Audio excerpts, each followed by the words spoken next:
안녕하세요. 상상빌더입니다. 본 녹음은 타입캐스트를 이용하였습니다. 441번째 독서 요약입니다. 책 정보. 제목 50에 시작해도 늦지 않는 부동산 투자. 저자 태재숙. 출판일 2022년 9월 30일. 저자 소개. 저자 태재숙. 현재 임대사업자로 투자자로 활동하고 있다. 대학 졸업 후 결혼하여 전업주부로 생활하다가 남편이 직장생활 9년을 마치고 사업을 시작하면서 함께 사업에 뛰어들었다. 직원 몇십 명을 두고 단체급식소를 9년 동안 운영했다. 그런데 예기치 않았던 난관에 부딪혀 폐업을 하게 되면서 사업으로 번 돈을 묻어두자는 마음으로 부동산 투자에 발을 들이게 되었다. 그때가 달리는 말에 올라탔던 시기였다.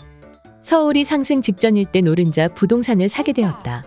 그러면서 암흑과도 같았던 현실에서 새로운 세상에 눈을 뜨게 되었다. 지금은 또 다른 희망과 꿈을 안고 제2의 삶을 살고 있다. 과거에는 부에 대한 갈망을 가지고도 나아지지 않는 현실 속에서 몸부림을 쳤다. 그런데 부동산 투자를 통해 본물이 터지듯 경제에 대한 인식이 변화되고 투자 마인드가 깨면서 전업 투자자가 되었다. 경험해본 사람만이 아는 힘이 있다.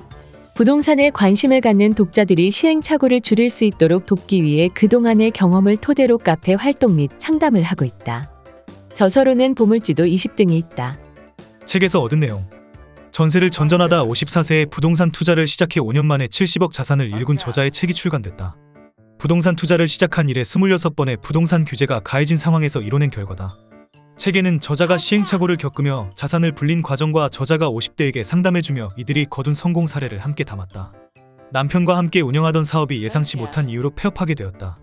저자 나이 54세였다. 노후는커녕 앞이 막막해진 저자는 그나마 모아놓은 돈을 어떻게든 지켜내고 싶어 시작한 게 부동산이었다. 부동산을 잘 알아서가 아니었다. 54세까지도 전세를 전전했었다. 은행 예적금, 주식, 가상화폐 투자도 알아보았지만 내 나이에 맞는 투자는 부동산이라 생각했기 때문이다. 그리고 5년 후에 부동산 자산은 70억 원을 넘었다. 저자는 사업을 계속했어도 이렇게까지 자산이 늘어나진 않았을 것이라고 말한다. 그냥 얻어진 건 아니다. 도대체 부동산 정보는 어디에서 구하는지, 어떤 부동산 물건을 어느 정도 돈으로 시작해야 할지 몰라 막막하기만 했다.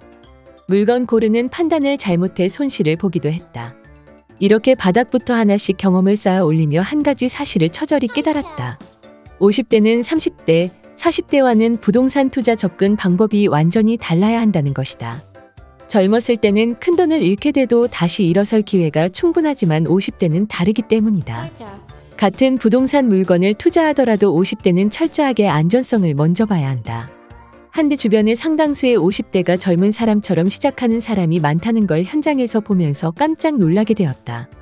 저자는 자신이 고통스럽게 겪었던 시행착오를 줄여주고 그렇게 깨달은 50대에 맞는 부동산 투자를 공유하고 싶어 책을 썼다고 말한다. 부동산 정보를 찾는 법부터 70억 원 자산을 불린 과정, 50대에 맞는 잃지 않는 부동산 투자 원칙을 하나도 빼지 않고 넣었다. 저자가 상담한 수많은 50대가 노후 준비를 부동산으로 끝냈다. 집이 없는 50대부터 한 채만 있는 50대까지. 여유자금 500만 원에서 수억 원까지.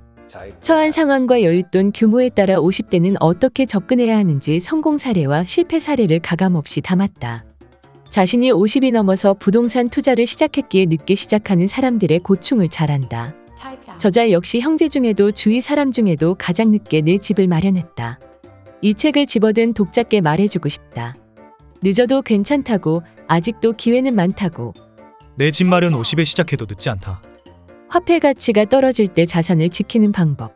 떨어지는 화폐 가치에 대응하기 위해서는 실물 자산을 보유하고 있어야 한다. 원하는 지역의 부동산 입주 물량과 미분양을 체크한 후 매수 적기를 계획하기 바란다. 서울과 수도권은 아파트 공급량이 많이 부족하다. 윤석열 정부 때는 수도권의 공급 확대로 재정비 사업의 활성화가 이루어지고 재건축과 재개발이 더욱 더 시장에 대두될 것이다. 그러므로 지금의 트렌드는 입지 조은준 신축과 재정비 사업이다. 부동산 입지의 첫째는 일자리, 둘째는 교통, 셋째는 교육, 넷째는 환경, 다섯째는 편의시설이다. 이런 입지에 투자하면 안전하게 자산을 불릴 수 있다. 52 이후의 부동산 투자 원칙. 이런 칙, 여유자금이 있다면 서울 도심 업무지구 그리고 강남 접근성을 봐라. 이 원칙, 1급지를 파악하라. 3원칙, 상급지 갈아타는 전략을 세워라. 4원칙, 부동산 빅데이터 플랫폼을 사용하여 시세를 파악하자. 5원칙, 타이밍도 공부가 필요하다. 매수 타이밍. 6원칙, 미래 가치가 있는 부동산을 찾아낸다. 7원칙, 목표 대상물을 먼저 정한 다음 자금 계획을 세운다. 8원칙, 한 번 의사결정으로 큰 결과를 기대하지 마라. 9원칙, 내 집 마련의 가장 좋은 시기는 지금이다. 10원칙, 똘똘한 한 채 갖추어 놓고 분산 투자해도 늦지 않다. 금리가 오르면 내 부동산도 올라야 한다.